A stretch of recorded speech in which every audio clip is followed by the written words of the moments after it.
Tutur Tinula. Kali ini mengetengahkan episode kedua dengan judul Kisah dari Seberang Lautan. Pendekar Lo sangat geram. Dia merasa dipermainkan.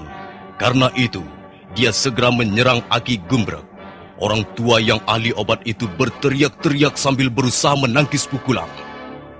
Tunggu dulu. Sabar dulu.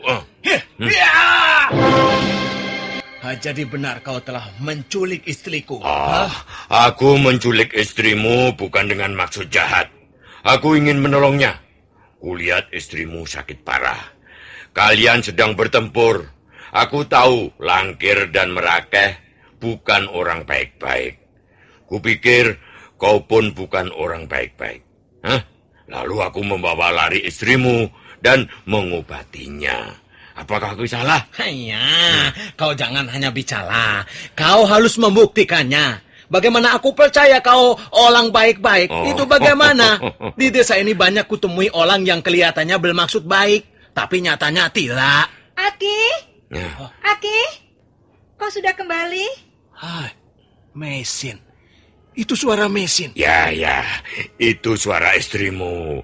Rupanya dia bosan tinggal di dalam rumah, lalu keluar. Aki? Aki? Mesin. Lo suamiku. Mesin. Kukira kita sudah tidak bisa bertemu lagi, loh. Istrimu itu wanita yang pantas dikasihi karena kesetiaannya. Dia selalu menanyakan kau. Aku bilang, sabar. Suamimu tidak akan hilang. Nah, bukankah perkataan orang tua ini sekarang terbukti benar? Kalian sudah bersatu kembali. Aki orang yang baik sekali, loh.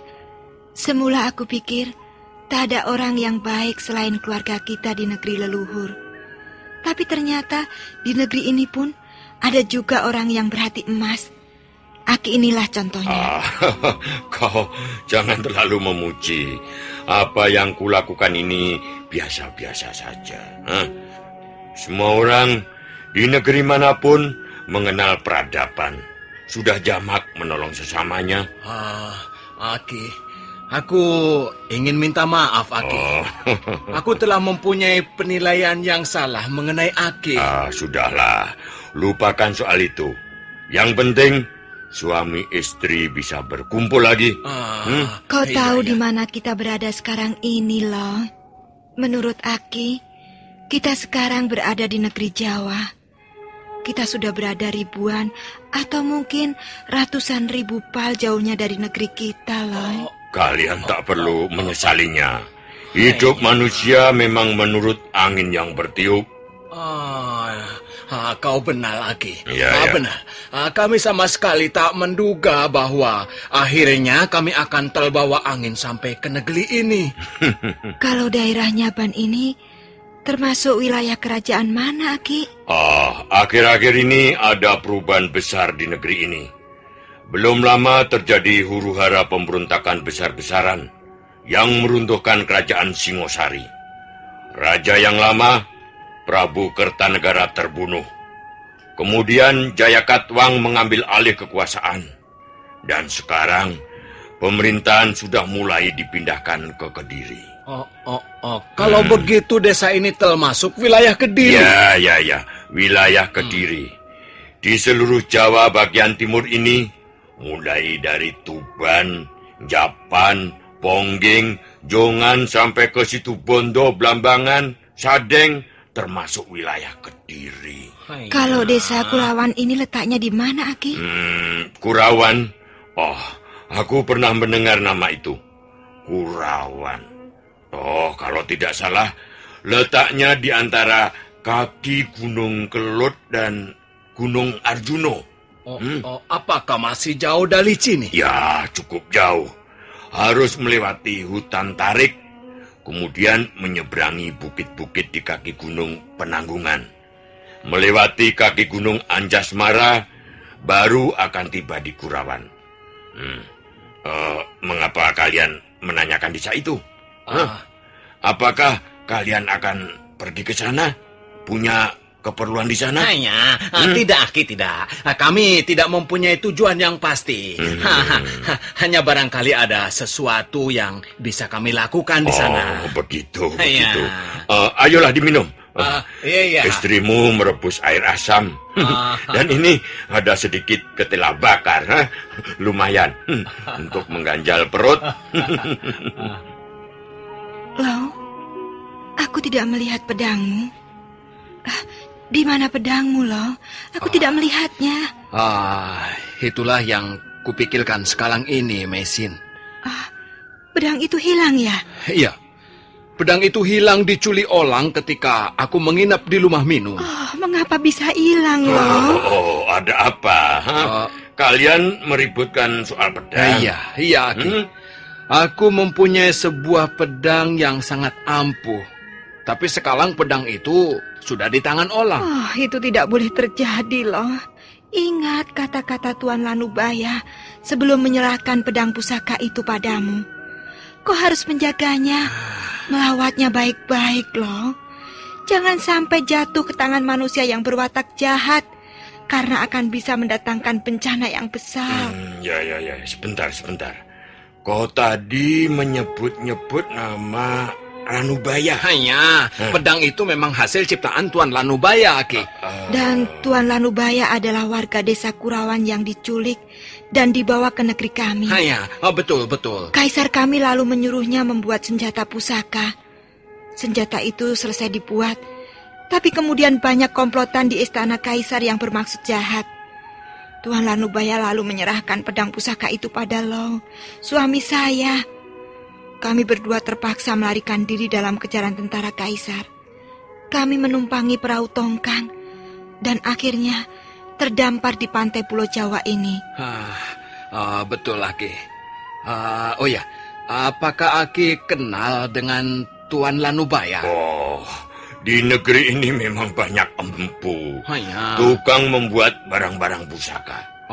Tapi empu yang hebat, yang ampuh, tidak banyak jumlahnya. Salah satu di antaranya, ya Empu Ranubaya itulah orangnya. Aku pernah mendengar nama itu. Tapi, sudah lama sekali. Iya. Loh, kita harus mencari pedang itu. Iya, Mei. Kita harus mencarinya, dan kita harus menemukannya kembali, Mei. Aku akan menyesal sekali kalau sampai pedang pusaka itu jatuh ke tangan orang berwatak jahat, Mei. Mei, aku tak ingin mengecewakan harapan Tuan Lanubaya. Ketika mereka tengah sibuk membicarakan perihal hilangnya pedang naga puspa, mendadak... Tuan Lau, adakah Tuan di sini? Kau penipu, pencuri kau, pencuri penipu. Ampun Tuan, ampun. Saya mengaku bersalah. Kau harus dihajar. Jangan, Loh, jangan. Wanita inilah yang menipu aku, Mei. Dia menaburkan racun tidur lalu mencuri pedang itu. Benarkah demikian? Kau mencuri pedang itu? Iya, benar. Saya telah mencurinya. Sekarang mana? Mana itu pedang? Ayo kembalikan. Ayo cepat. Sabar, Loh, sabar. Ampun Tuan. Pedang itu tidak ada lagi pada saya. Pedang itu telah diambil Madangkungan. Celaka. Ini semua gala-gala kau. Coba sebentar. Aku kenal dia. Dua-duanya aku kenal dengan baik. Kurantil. Iya, Aki. Kau katakan pedang itu diambil Madangkungan. Iya. Nah, sekarang kau harus mengambilnya kembali. Pedang itu milik Tuan Lo. Pedang itu telah dibawa ke Pongging, Aki. Madangkungan mau membalas dendam pada Kakang Pakeling dengan menggunakan pedang itu. Ya, kalau begitu bisa terjadi pertumpahan darah. Apa kau tahu di mana rumah Pakeling? Iya. Kau bisa menunjukkan jalannya? Bisa, Tuan. Bagus. Maaf, Aki. Kami harus mengambil kembali pedang itu. Barangkali kami tidak sempat kembali lagi ke desa ini, Aki. Sekalian Kami minta pamit. Oh. Terima kasih atas segala kebaikan dan pertolongan Aki pada istri saya. Ya, silahkan. Ya. Kalian harus segera berangkat. Desa Pongging cukup jauh dari sini. Iya. Aki, saya pergi dulu. Ya. Sebenarnya saya sangat kerasan tinggal di sini. Ya. Tempatnya tenang dan damai. Tapi saya harus menemani suami saya mencari pedang itu, Aki. Ya. Pergilah. Hati-hatilah kalian di jalan. Kita harus menyeberangi kali berantas ini, Tuan. Apakah setelah itu Desa Pongging sudah dekat, Iya, tidak terlalu jauh lagi. Hanya. Apakah Madangkungan kira-kira sudah lebih dulu di Pongging? Entahlah, mungkin sudah, mungkin belum. Kau ini aneh sekali, Kurantil. Kau curi pedang itu. Kau curi untuk kau berikan kekasihmu. Sekarang kau kebingungan lagi. Entahlah, mengapa saya seperti orang kebingungan. Saya sangat mencintai Madangkungan. Tapi nampaknya dia tidak memperdulikan perasaan saya. Hanya. Sudahlah. Tidak usah menangis. Kita jangan sampai terlambat. Ayo. Kita seberangi sungai ini. Desa Pongging bersebelahan dengan Desa Jongam. Musim kemarau yang panjang membuat desa di tepi kali berantas itu nampak lesu. Matahari bersinar dengan terik. Dan sekali waktu angin bertiup dengan kencang menerbangkan debu dan daun-daunan kering. Seorang lelaki berjambang lebat melangkahkan kakinya ke halaman rumah. Lelaki berwajah sangar itu tertegun di depan pintu. Matanya mendelik ke arah sehelai daun lontar yang tertancap anak panah di daun pintu. Pak Kling, mari kita selesaikan utang piutang kita. Dendam lama harus dilunasi. Aku tantang kau adu ilmu kanuragan di Bukit Babar pada saat matahari tenggelam nanti. Madangkungan. Madangkungan.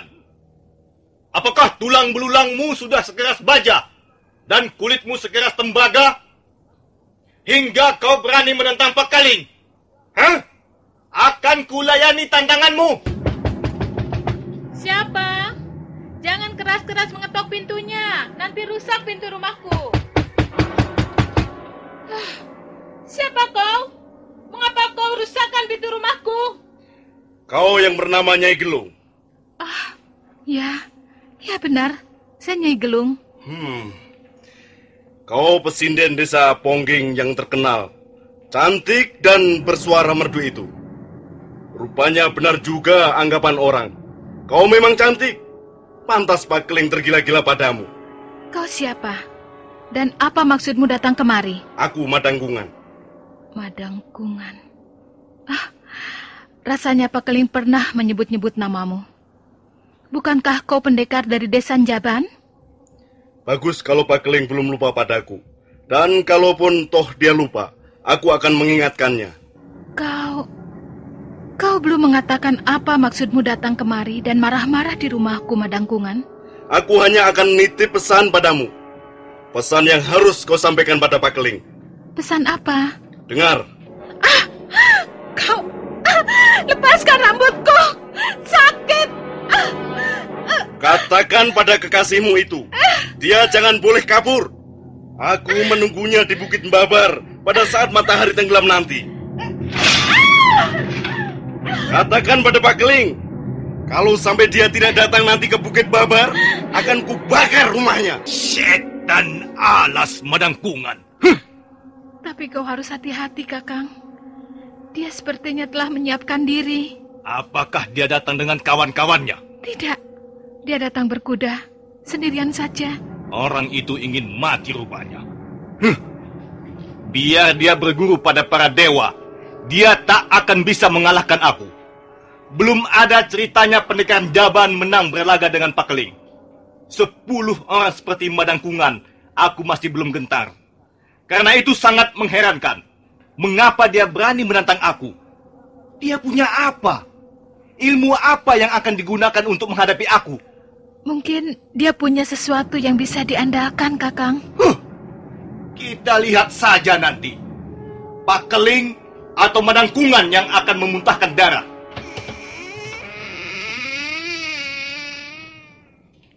Oh, Kakang Pageling. Kurantil, mau apa kau datang kemari?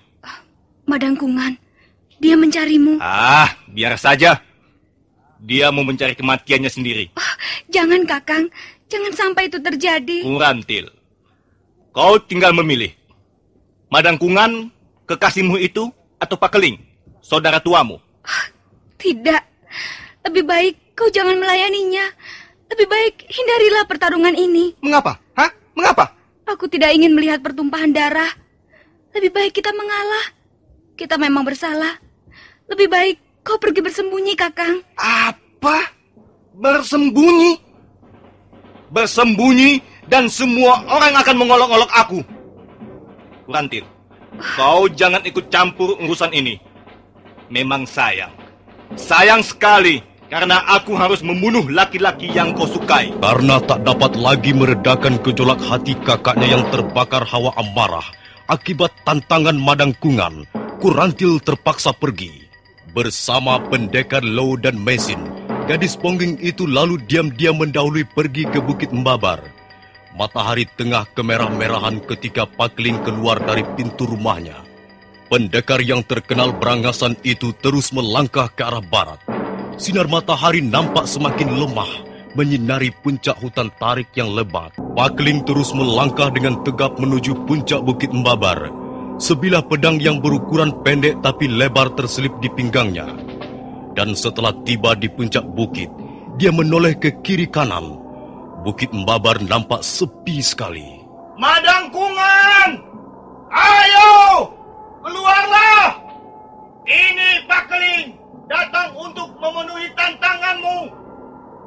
Madangkungan! Keluar kau! Aku di sini, Pakeling. Akhirnya kau datang juga, Pakeling. Aku sudah cemas. Kau tidak berani menampakkan batang hidungmu, Madangkungan. Aku sudah menulis surat tantangan. Dan karena itu, aku harus datang. Baiklah. Apakah kita bisa mulai? Kau sudah tidak sabar lagi, Pakeling? Ya. Aku sudah tidak sabar untuk menguliti kepalamu. Dua laki-laki yang hampir sama tinggi dan potongan tubuhnya itu berdiri tegak berhadapan. Keduanya sudah mulai memasang kuda-kudanya. Tampak di sekeliling mereka sunyi dan lengang. Hanya suara angin merintih pelan, menggoyang-goyangkan rumputan kering di atas Bukit Mbabar yang gersang. Madangkungan dan Pakeling berdiri berhadapan. Dua laki-laki itu sudah siap untuk bertarung. Sementara itu, suasana sekeliling Bukit Mbabar sunyi dan lengang.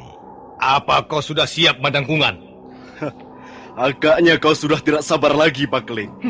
Tapi sebelum kita berlaga, ada baiknya kita mengenang suatu peristiwa masa lalu. 5 tahun yang lalu, ayahku telah terbunuh ketika sedang merawat tanaman di Tegalan. Ayahmu orang yang serakah. Sudah sepantasnya dia terbunuh. Aku tidak mau tahu urusan pribadi antara ayahku dan ayahmu. Tapi suatu kenyataan bahwa ayahmu telah menghilangkan nyawa ayahku. Dan hutang nyawa ini mesti dibayar lunas.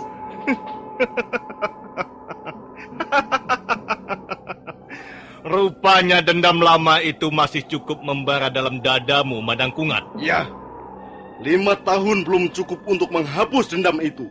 Bahkan 10 tahun atau 20 tahun pun rasanya belum cukup. Kecuali dendam itu harus dipuaskan sekarang. Hutang itu harus kau lunasi sekarang ini. Madangkungan, aku tahu kau sudah mempersiapkan diri dengan baik. Mungkin selama 5 tahun ini kau sudah merencanakan untuk membuat peristiwa berdarah yang baru. Baik. Aku tidak akan melarikan diri dari tanggung jawabku. Aku, Pakeling, yang akan menanggung akibat perbuatan mendiang ayahnya. Kalau kau sudah merasa siap, nah, mulailah. Pakeling, besok pagi kau tak akan bisa melihat cahaya matahari lagi. Dan Nyai Gelung yang cantik itu akan menangisi mayatmu. Setelah 5 tahun lamanya kau menunggu, akhirnya kau hanya pandai main gertak sambal. Ayo, aku sudah tidak sabar lagi.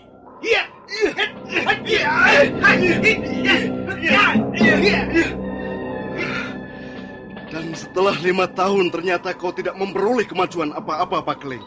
Kau hanya mengandalkan suaramu yang besar dan lagamu yang sok jago. Berdebah.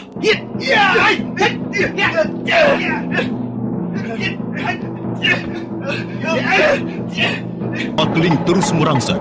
Pukulan dan tendangan silih berganti dilancarkan untuk merobohkan lawannya. Tapi Madangkungan terus saja tidak mau tinggal diam. Sambil berkelit menghindar, dia pun balas memukul ataupun mengirimkan tendangan. Sementara itu, dari balik gundukan tanah yang terlindung daun-daun semak, beberapa pasang mata nampak memperhatikan jalannya pertarungan tersebut. Oh, aku harus melarikan mereka. Jangan. Berbahaya kalau kau ikut campur. Owe bisa menjadi kobangan. Tapi aku tak bisa tinggal diam, Tuan Lo. Pakling adalah kakakku dan Madangkungan adalah... Mengapa mereka harus berkelahi? Madangkungan ingin membalas dendam kematian ayahnya. Tapi peristiwa itu sudah cukup lama. Mengapa orang tak bisa menghapus dendam dalam hatinya? Mengapa harus selalu membalas? Kapan hal itu bisa berakhir kalau tak ada yang mau mengalah? Madangkungan dan kakakmu mempunyai kemiripan watak. Iya, benar. Dua-duanya berwatak kasar dan berangasan. Hayo Pakling, keluarkan seluruh kemampuanmu. Jangan sungkan-sungkan dan tanggung-tanggung. Jangan memalukan nama Ponggeng, desa kelahiranmu. Berdebah. Setan belang, setan alas. Kau besar mulut, Madangkungan. Jangan panggil Pakling kalau aku tak bisa merobohkanmu dalam 2-3 jurus ini. Jangan, Kakang! Jangan! Kurantil, mau apa kau datang kemari? Hah? Ayo, pergi! Tinggalkan kami berdua di tempat ini. Kakang, kumohon jangan.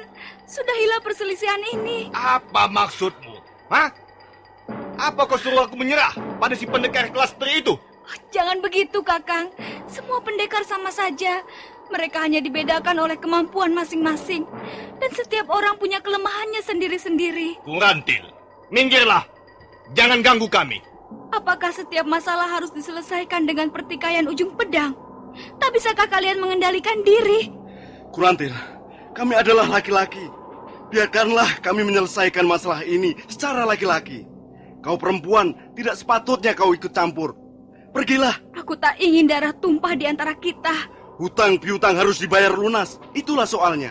Kalau Kakang Madangkungan masih tetap menganggap kami berhutang, biarlah aku yang membayarnya. Bunuhlah aku saja. Bunuhlah Kurantil supaya kau puas. Minggir kau! Minggir! Tidak! Minggir! Tidak! Aku tidak mau minggir. Lebih baik aku mati di tangan kalian. Kalian orang-orang yang dikuasai nafsu membunuh. Kau membuatku tidak sabar, Kurantil. Kakang, kumohon jangan. Bunuhlah aku. Bunuhlah saja Kurantil ini. Sudah. Jangan hiraukan dia. Ayo, Madangkungan. Kita teruskan pertarungan ini. Kita teruskan sampai salah seorang di antara kita roboh bersimbah darah.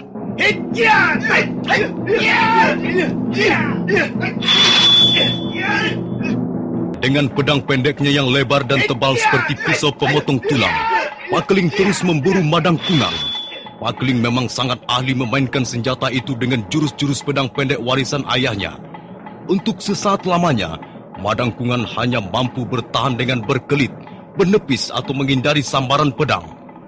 Tapi pendekar Desan Jaban itu lalu berpikir bahwa akan berbahaya bagi keselamatan nyawanya kalau dia harus terus bertempur dengan cara seperti itu. Pada saat melompat ke samping, dia sedikit kurang cepat berkelit. Sebuah sambaran pedang yang tidak begitu keras menggores lengan kirinya. Ayo Madangkungan, jangan bertempur seperti orang jompo yang setiap dua gebrakan lalu berhenti untuk mengambil nafas. Ayo, kita lanjutkan dalam jurus-jurus yang lebih panjang dan menentukan. Baik, Pakling. Kau telah berhasil melukai lengan kiriku. Dan sebentar lagi aku akan memotong lengan kananmu, kemudian lehermu.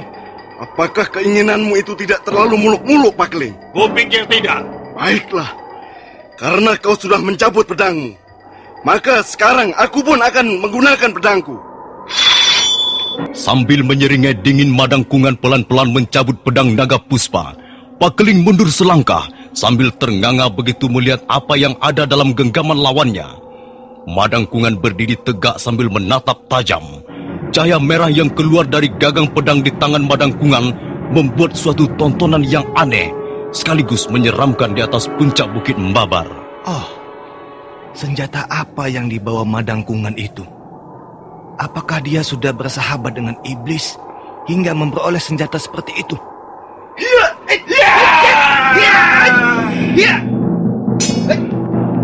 Ayo Pakling, mengapa kau malah seperti orang linglung? Majulah dan akan segera tamat riwayatmu. Loh, kau halus mencegahnya, loh. Itu berbahaya sekali. Aku bisa mati konyol. Lalu bagaimana? Apakah kau biarkan mereka saling membunuh? Sabarlah Mesin. Kita tunggu kesempatan yang baik. Baru turun tangan. Dalam keadaan seperti ini Madangkungan bisa membunuh siapa saja. Mudah-mudahan saja Pakeling tidak gugup dan mampu melayaninya dalam beberapa jurus. Kau ternyata pengecut busuk, Pakling. Ayo, mana jiwa pendekarmu? Mana itu Pakling si jawara dari desa Pongging? Rupanya Pakeling sudah nekat.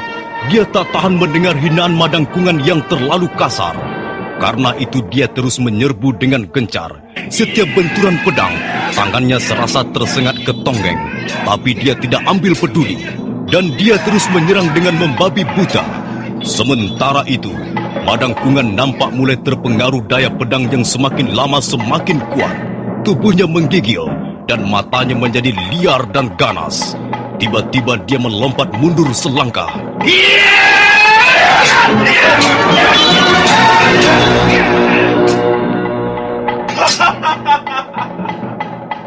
Kau pasti mampus sekarang ini, Pakling. Kau pasti mampus.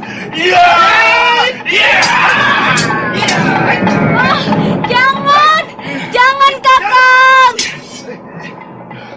Oh, gila. Senjata apa yang dipakai Madangkungan itu? Pedangku sampai patah menjadi 2 bagian.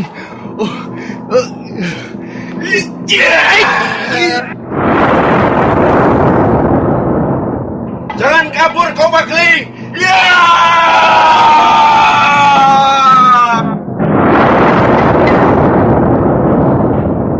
Madangkungan terus memburu Pakling dengan sambaran-sambaran pedangnya yang menebarkan hawa maut. Tapi mendadak dia berhenti mengejar. Dia berdiri tegak dengan tangan mengacung ke atas langit. Tubuhnya menggigil dan wajahnya menjadi berkerut dengan hebat. Tubuhku seperti terhisap oleh kekuatan gaib.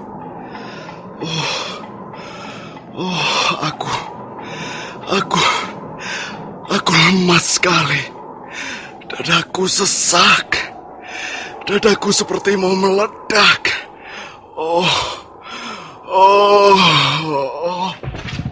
Kakang! Kakang! Kurantil, ada apa dengan laki-laki kesukaanmu itu? Mengapa dia tiba-tiba jatuh terduduk begitu? Kaki, tangan dan tubuhnya mengejang. Iya, ada darah menetes dari hidung dan telinganya.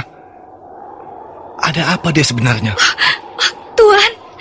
Tuan Lau bisa menolong dia. Saya takut dia mengalami nasib seperti Langkir. Siapa mereka ini, Kurantil? Dia adalah Tuan Lau dan Mesin istrinya. Pedang ini adalah milik Tuan Lau. Aku telah mencurinya dan memberikannya pada Madangkungan. Aku menyesal sekali. Aku tidak menyangka akan seperti ini kejadiannya. Dia masih beruntung. Lukanya tidak separah Langkir yang membawa kematiannya. Kalau dia nekat bertumpu sampai 5 atau 6 juyus lagi, dia baru akan mengalami nasib seperti Langkir. Apakah dia masih bisa sembuh, Tuan? Bisa. Coba kau minggir, minggir. Aku akan menotok punggungnya untuk mengendolkan jari-jarinya. Iya, aneh sekali. Jari-jarinya mencengkram gagang pedang seperti tak mau dilepaskan lagi. Pendekar Lau melangkah ke belakang Madangkungan yang masih terduduk dengan mata menatap tajam ke arah yang jauh dan tidak pasti. Tuan, mengapa dia? Dia? Tidak apa-apa. Dia tidak apa-apa. Aku telah menotok pusat-pusat salaf di bagian punggungnya. Dan hanya dengan cara begitu tubuhnya bisa lemas kembali. Dan pedang ini bisa diambil. Tidak usah khawatirlah. Madangkungan akan segera sembuh dari luka-lukanya, luka dalamnya. Dia hanya membutuhkan istirahat yang cukup dan sekedar minum obat untuk memulihkan kekuatannya. Iya. Terima kasih, Tuan. Lalu bagaimana dengan kita, Lau? Kita harus meneruskan perjalanan, Mising. Hari sudah malam. Mengapa Tuan tidak menginap saja di rumah kami? Terima kasih. Kami terpaksa menolak tawaran Tuan Pakeling. Iya, kami masih mempunyai keperluan di tempat lain. Kami tak bisa tinggal di desa ini, Tuan. Maka setelah dirasa cukup, pendekar Lau dan istrinya segera melangkah menuruni Bukit Mbabar. Bayangan mereka segera lenyap di balik gundukan-gundukan batu yang di sela-selanya banyak ditumbuhi semak-semak belukar. Siapa dua orang itu tadi sebenarnya, Kurantil? Aku tidak tahu pasti siapa mereka. Sepertinya mereka orang asing. Yang aku tahu, pasti mereka tidak seperti kalian. Mereka orang baik-baik, tidak berangasan dan suka kekerasan seperti kalian. Aku pun sebenarnya tidak menghendaki kekerasan. Dia, Madangkungan yang memaksa aku. Kalian sama saja. Laki-laki di desa ini pekerjaannya hanya menantang orang berkelahi. Mereka berlatih ilmu-ilmu, mengasah pedang atau pisau yang hanya untuk menunjukkan dirinya paling kuat, paling jago. Apakah kebiasaan buruk ini tak bisa dirubah sedikit demi sedikit? Sudahlah, Kurantil. Aku sendiri menghendaki persoalan kita dengan Madangkungan selesai sampai di sini. Semua ini memang kesalahan orang tua kita. Mereka ribut dan saling membunuh. Dan sekarang anak keturunannya menjadi korban. Padahal kita tidak tahu persis apa persoalan mereka dulu. Sungguh berat menjadi generasi penerus kalau para pendahulunya kurang bijak dalam menentukan sikap. Mengapa dia belum juga sadar? Tubuhnya masih panas. Aku hampir tidak percaya ada senjata yang bisa membuat malapetaka bagi pemakainya. Senjata itu sudah meminta korban nyawa manusia. Langkir, tubuhnya hangus terbakar. Dan semua ini karena salahku juga. Dia sadar. Kakang Madangkungan, bagaimana keadaanmu sekarang? Di mana aku sekarang? Kau di desa Pongging, Kakang. Di rumah kakakku, Pakeling. Pakeling? Iya. Pakeling? Kau harus mati di tanganku. Kakang, jangan. Jangan. Madangkungan menatap tajam ke arah Pakeling. Wajahnya yang pucat kelihatan menegang. Dia berusaha untuk bangkit. Pakeling mundur dan bersiap siaga. Sementara Kurantil memegang lengan Madangkungan sambil berusaha mencegah. Kau Pakeling? Iya. Kau di rumahku, Madangkungan. Aku harus membunuhmu, Pakeling. Jangan, Kakang. Jangan. Sudahilah pertikaian tak berguna ini. Aku harus membunuhnya. Aku merasa berdosa kalau tidak bisa membalas dendam ayahku. Kakang, apa yang sudah terjadi, biarlah berlalu bersama dengan waktu. Tak ada manfaatnya memelihara dendam sekian lama. Dendam tak akan membuat seorang pendekar menjadi dewasa. Omong kosong. Bagaimanapun aku harus melampiaskan dendamku. Ayo, Pakeling. Pertarungan belum selesai. Ayo kita teruskan lagi. Kakang, kau sedang terluka dalam. Kau harus beristirahat dan bukannya malah bernafsu untuk berkelahi. Kurantil. Aku memang terluka dalam, tapi bukan berarti aku menyerah. Kakang! Diam kau. Sudah kubilang jangan ikut campur urusan laki-laki. Ayo Pakling. Ayo keluar ke halaman. Tempat ini terlalu sempit untuk menyapung nyawa. Madangkungan, kau terluka. Mengapa kau tidak berusaha untuk menyembuhkan luka-lukamu lebih dulu? Tidak perlu. Jangan mengira kau telah memenangkan pertarungan, Pakling. Aku terluka bukan oleh senjatamu. Aku juga tidak mengakui telah memenangkan pertarungan denganmu. Aku hanya mengingatkan bahwa tak ada perlunya kita meneruskan pertarungan itu, karena kau dalam keadaan terluka. Jadi kau menolak melayani aku, Pakling? Iya. Aku tidak ingin memanfaatkan keuntungan ini. Kalau kau masih penasaran, baiklah, kita lanjutkan pertarungan kita. Tapi tunggulah sampai luka-lukamu menjadi sembuh. Baiklah. Baiklah, Pakling. Suatu ketika aku akan datang lagi ke Pongging untuk menantangmu. Silakan. Aku toh tak mungkin menolak kehadiranmu. Nah, aku akan pulang dulu. Tentu saja. Menurut Aki Gumblek, tak jauh dari desa Pongging ada desa lagi. Tapi sebelumnya kita harus menyeberangi sebuah hutang. Sebenarnya kita mau kemana, loh? Ayah, Mesin. Pertanyaanmu sukar untuk kujawab. Paling tidak untuk saat sekarang ini, Mesin. Kita sedang berjalan. Kita meninggalkan negeri leluhur dan sekarang berada di negeri orang. Kau tidak usah cemas karena tidak tahu tujuan perjalanan kita, Mesin. Yang penting kita mencari keselamatan. Kita menjadi orang asing di negeri ini. Makin jauh masuk ke daerah pedalaman, semakin terasa bahwa kita orang asing. Ya, kita akan banyak menemui kesulitan. Karena warna kulit dan wajah kita yang menyolok. Kita mungkin akan dicurigai dimanapun kita singgah. Tapi aku yakin tidak semua orang di negeri ini mencurigai orang asing dan bermaksud mencelakakannya. Buktinya Aki Gumblek, dia baik. Baru saja kenal, tapi dia sudah seperti keluarga sendiri. Iya, mudah-mudahan kita akan banyak menjumpai orang-orang seperti itu, loh. Hei, Mesin. Ada apa? Baru saja aku melihat Sina sekilas. Itu dia. Di balik daun-daunan itu. Sinyal apa? Sinyal itu berwarna merah. Pasti sinyal lampu minyak. Kalau begitu, barangkali ada rumah di sana, loh. Iya, barangkali sinyal itu datangnya dari rumah. Ayo, kita ke sana. Siapa tahu kita bisa menemukan tempat untuk menginap malam ini.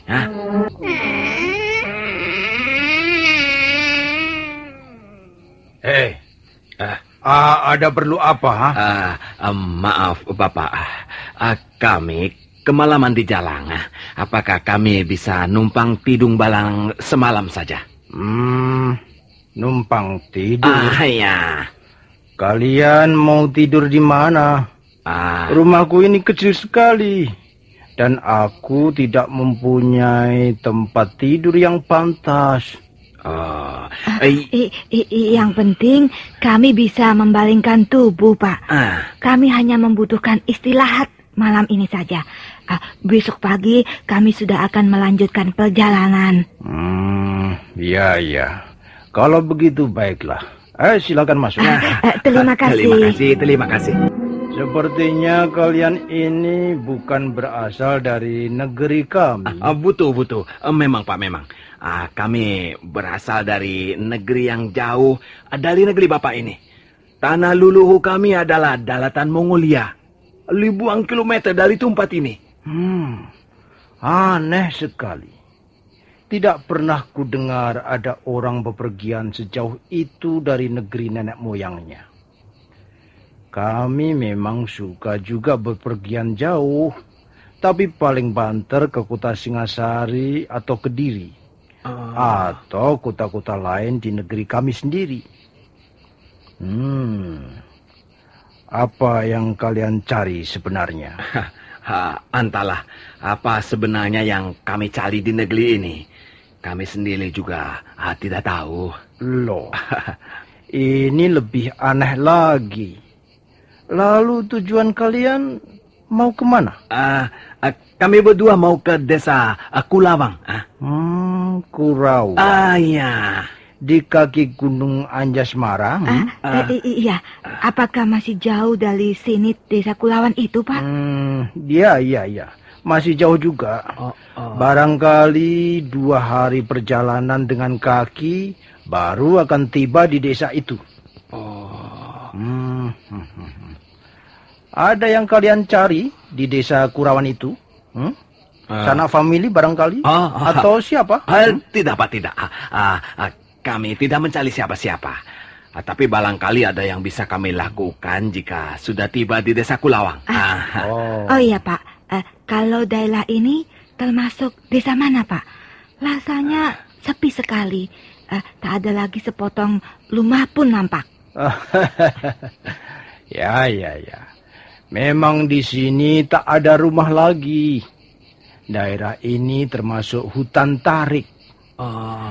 Kalau kalian besok meneruskan perjalanan, terus mengikuti jalan setapak ini, maka kalian akan sampai di desa Tebu. Ya, di sana baru banyak rumah, banyak warung makanan atau warung minuman. Ya. Ayo. Diminum lagi airnya. Terima kasih. Di sini hutan. Tidak ada apa-apa kecuali suara-suara binatang hutan.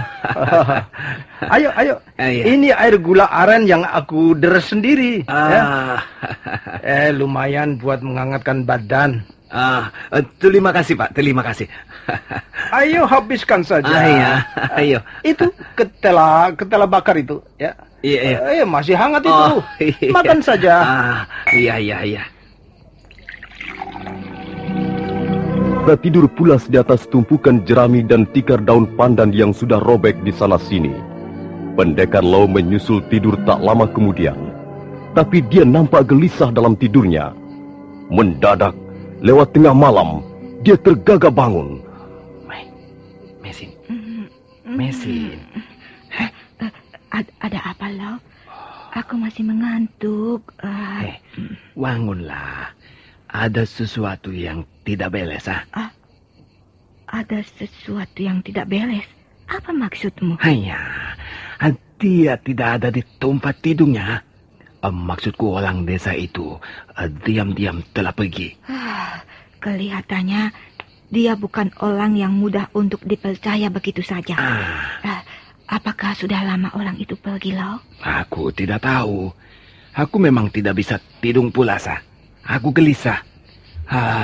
Mana banyak sekali nyamuk hutang. Bisa-bisa gatal sekali kalau menggigit. Tapi karena mengantuk dan lelah, aku bisa juga terlelap sebentar. Tapi ketika bangun, kulihat tulang desa itu tak ada lagi di atas pembalingannya. Pergi kemana ya dia malam-malam begini? Mana tahu. Kita bersiap-siap saja. Kalau memang orang itu bermaksud tidak baik, ya terpaksa kita lawan berdua.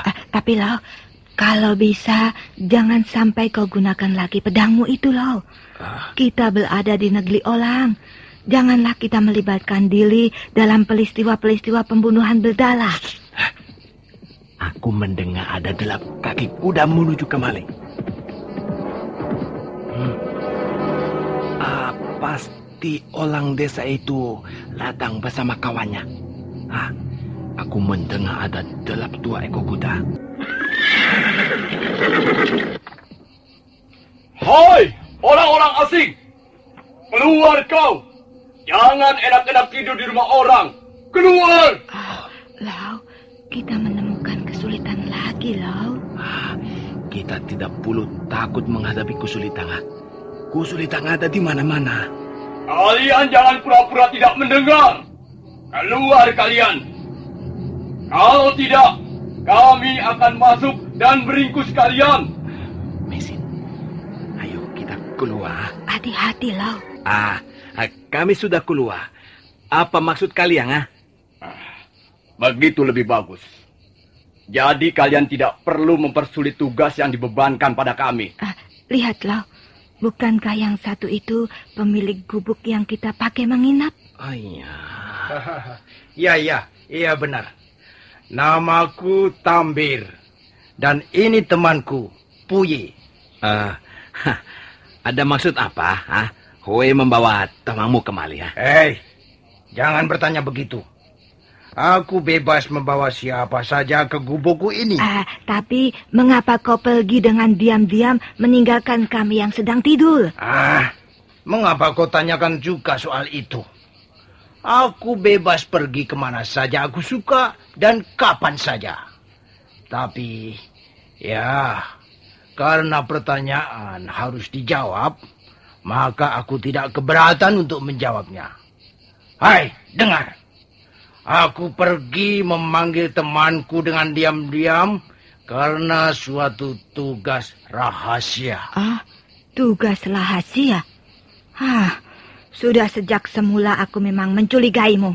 Kau pasti bukanlah orang yang biasa berbuat baik pada mereka yang membutuhkan pertolongan.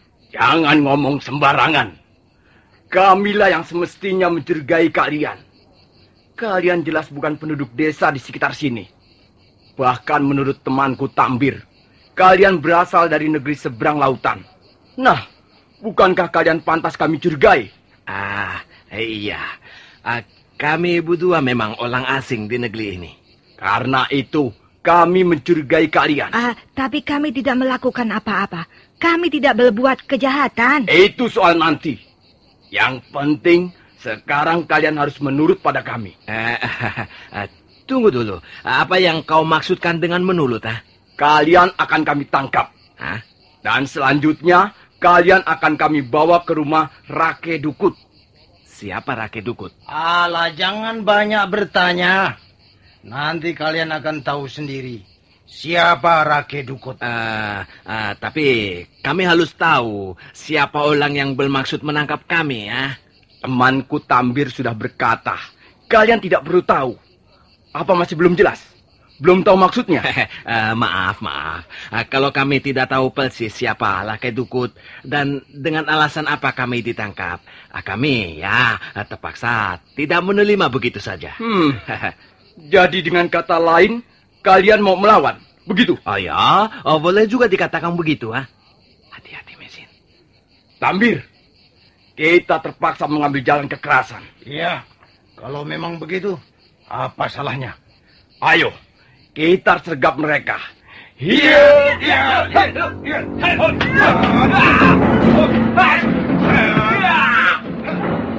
Wah, boleh juga permainan orang ini, Tambir. Iya, perempuan ini pun agaknya bukan hanya tukang membuat sayur dan merebus telur. Agaknya dia juga mempunyai simpanan ilmu bela diri yang lumayan. Mumpung hari masih gelap, kita harus segera meringkus mereka. Supaya besok pagi segera bisa kita bawa ke rumah Rake Dukut. Iya. Buat apa membuang-buang waktu? Iya. Orang yang bernama Puye segera menyerang ke arah Pendekar Lau. Dia heran setelah beberapa kali serangan-serangannya dapat ditepiskan dengan mudah. Demikian pula orang yang bernama Tambir. Sekalipun yang dihadapinya adalah wanita, namun ternyata dia cukup kerepotan juga untuk mengalahkannya. Bahkan beberapa kali dia sempat terdesak dan hampir saja terkena pukulan berbahaya. Tapi mendadak dua orang itu berhenti menyerang. Ada apa, Puye? Ada apa? Aduh! Apa yang terjadi, Lau? Mengapa orang-orang itu mendadak loboh? Rasanya pukulanku tidak mengenai bagian yang bisa membuatnya loboh seketika. Tunggu, Mesin.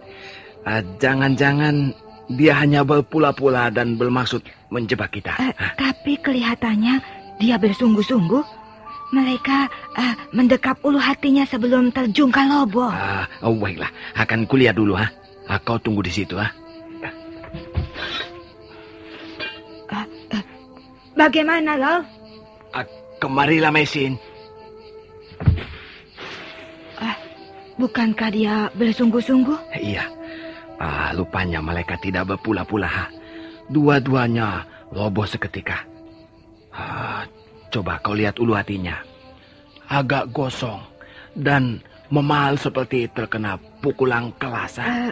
Apakah kau telah memukulnya tepat di ulu hatinya, Lol? Tidak. Aku juga tidak merasa memukulnya di bagian tubuh yang rawan itu. Lalu siapa yang melakukannya? Kalau begitu, pasti ada orang di sekitar tempat ini. Iya, aku juga berpikir begitu, Lol. Dan orang itu yang telah memukulnya.